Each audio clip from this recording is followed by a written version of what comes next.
One morning, Thomas and Duck were collecting passengers at the big station for their morning run, when James bustled in loudly with a goods train.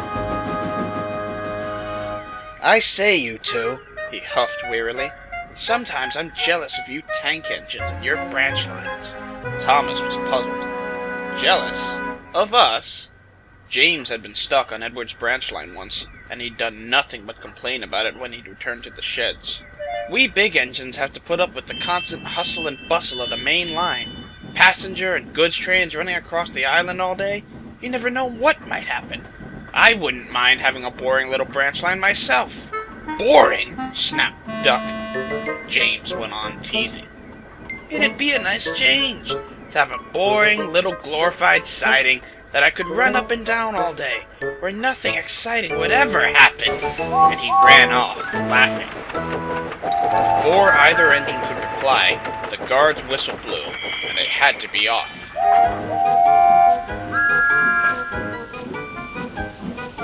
"Glorified siding," rumbled Thomas. "Nothing exciting.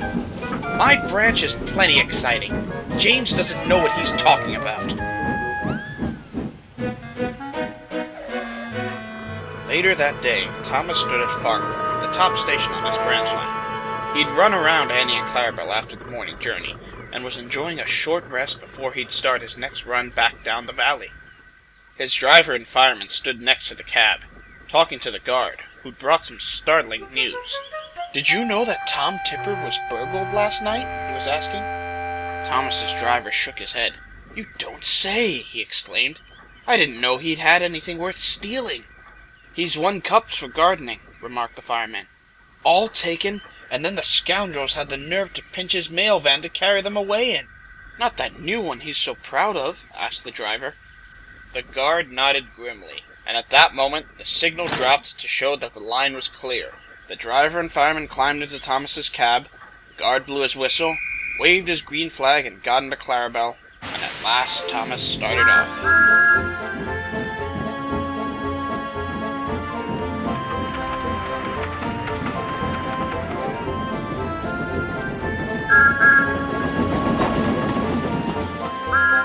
Before long, they'd gone through the tunnel and were running nicely. Road and railway ran beside each other here, with a small hill between them. Thomas often remembered his race with Bertie the bus when he passed by here. He'd only won because he could go through the hill, while Bertie had to go over it. Suddenly, there was a flash of color on the road ahead. Thomas tried to go faster to get a closer look at it. "Steady, Thomas," called his driver. "There's plenty of time." "Can't we get closer to that van?" panted Thomas. "It looks like Tom Tipper's to me." "Lots of mail vans look like that," chuckled his driver, but he opened the regulator and they began to draw closer. There were two men in the van. They panicked when they saw Thomas coming nearer and tried to go faster.